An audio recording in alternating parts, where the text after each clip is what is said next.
Hi everyone, my name is Simon. Welcome to Rendering Teardown section. Today we're going to have a look at this not really seasonal image since we're in spring, but still really interesting image. Snowy and moody. We're going to talk about composition first. As you can see in terms of composition, I think it's quite obvious, but it's working pretty well. It's interesting because even though this building is sitting right in the middle, there's still some sort of a balance in the overall image because we have this interesting curve here and something happening here as well that sort of emphasize this building, and this guy here that sort of frame the whole right third, if I may say. So that's pretty cool. I think I don't have anything to say regarding composition in terms of height could be enhanced. I also quite like the fact, I don't know if it's what it's like the effect you're after, but still there is a really like interesting sense of density, and it's sort of oppressing. It does sound negative, but I think it's still interesting, really interesting feeling. One thing regarding I think the only thing that is noticeable is the tilt shift is quite high, in the sense that since we want to catch the top of the tower here, we're sort of looking upward, but we want to keep that. So you can see that the verticals here are okay, but the focal and the distortion makes that this is really going, like you can see, going that. Oh, that's actually interesting. I was wondering.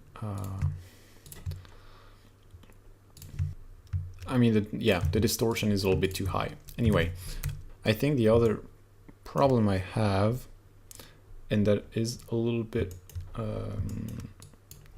like there's an odd feeling, is that it's quite hard to get at what height we are, because like this guy head is at the same height as this thing, which is this thing, and obviously he can't be like this big.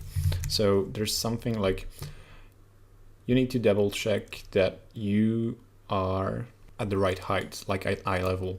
The other way that could actually be interesting, but it's a completely, well, not a completely different idea, but still, if you want to play on the idea of loneliness and sort of like this guy lost in the storm, is to actually put your camera something like at this level. I mean, like the third level, but right where it is now, and we would see this guy like a little bit smaller from above, and sort of working his way into this street we have here, but we would see it from above, so it would sort of like the sort of feeling of loneliness would be maybe even higher. I don't know, just something to try out. Still, if you want to stay on the ground, you have to double check that the camera height is okay. Maybe it's just that the cutout here is a little bit too big, that's all. Regarding the projects, or if I'm not sure if there's a project or anything, but I really do like the facades. The thing is, I'm not sure, like they do look a little bit dead at some point, like when you really have no reflection at all like that, you might want to do something, and that's the thing, is that these guys here, I'm still unsure as to, like, when you have bright areas like that, it doesn't really exactly look like if this is because they're artificial lighting, or if because it's reflecting like white areas.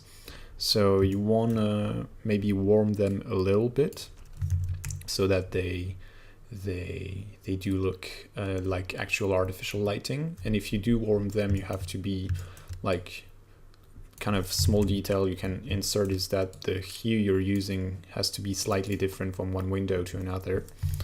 The other thing is that the reflection of this very tower here is not like you cannot see it in the adjacent building, whereas if we sort of like think about how it should be reflected in terms of physics, it should actually be sitting somewhere around here. So that's the thing. Anyway, the other big topic here is the snow, basically. So if we look at the snow, the fog, and the overall sky, if we look at the ground first, you can see there are some interesting slight changes of hue, which is a good thing because the snow is never perfectly white. There's always a little bit of dirt in it. So I quite like the hue you have, although it does look a little bit too much like it's been done with a simple brush, whereas it should be like you could have maybe trails or stuff like that. Anyway, but still the effect is quite good. I would just like, there's something I'm not sure, is that maybe the whole part here should be like, there shouldn't be any snow on this part because it's covered by the overhang here.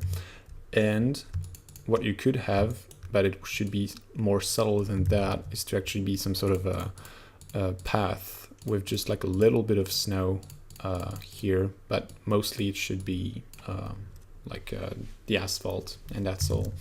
A little bit regarding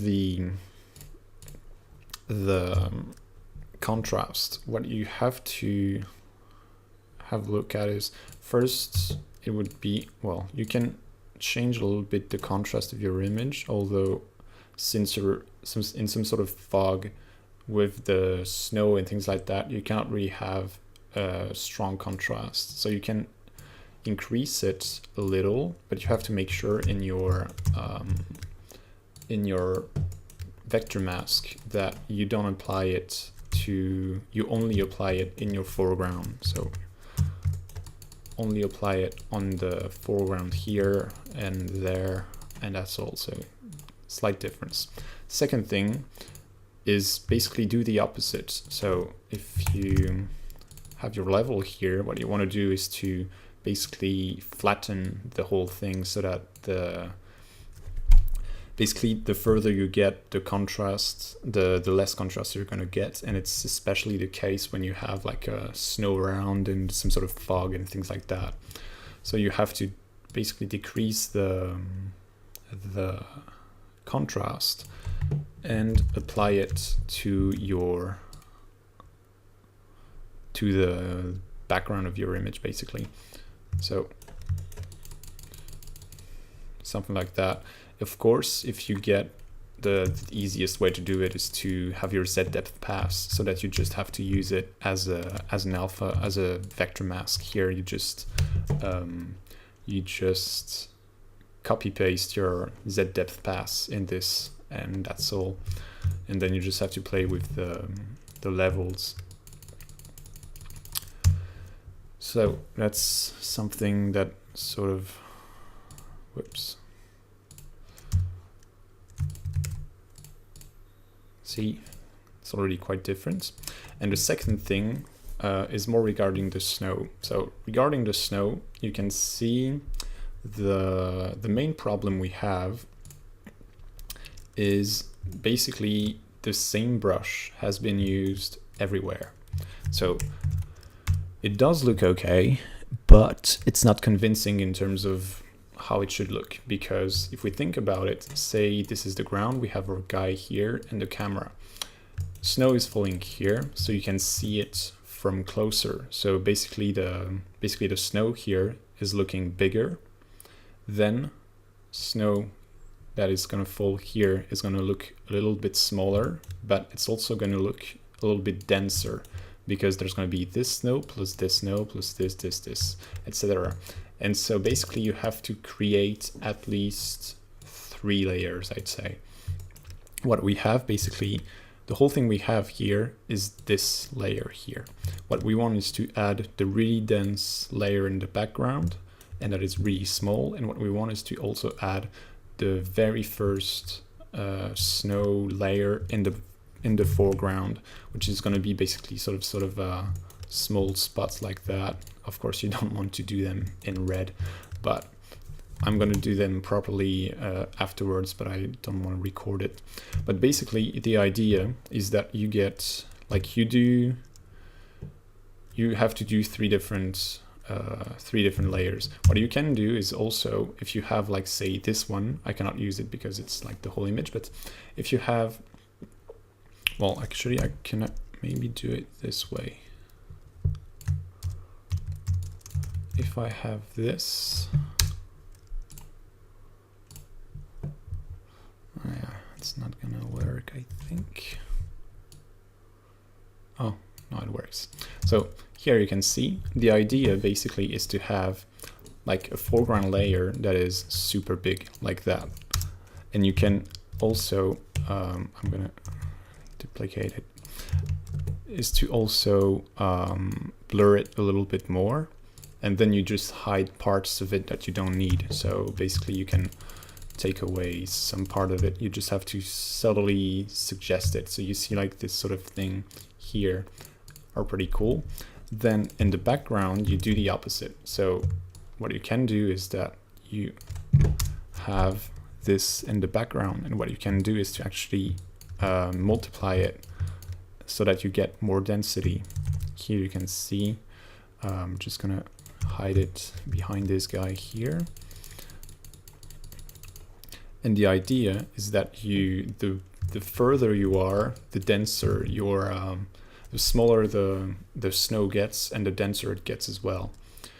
And you have to have this sort of foreground as well here. Where is it? There.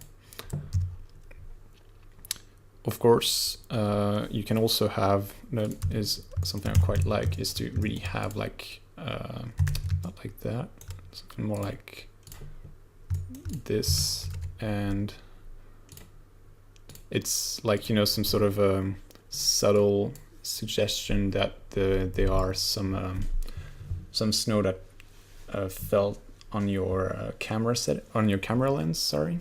So it's really subtle, but it's quite fun. You really have to like try it out and really be subtle about it. It's a little bit like lens flare. Basically, this sort of effect or idea is the lens flare for snow scenes.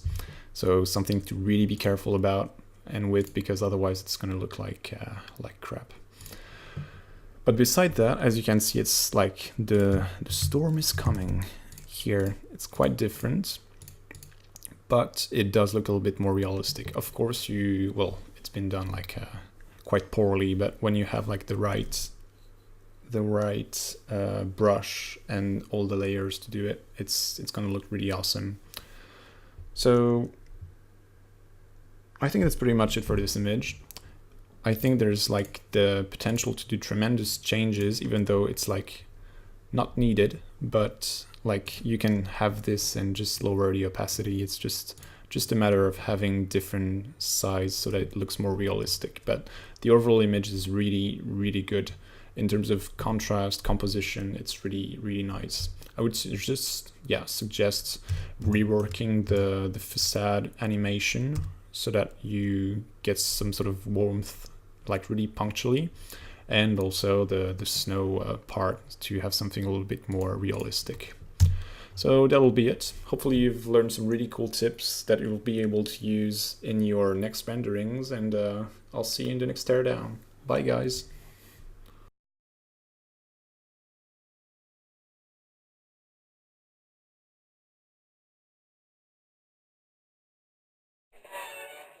New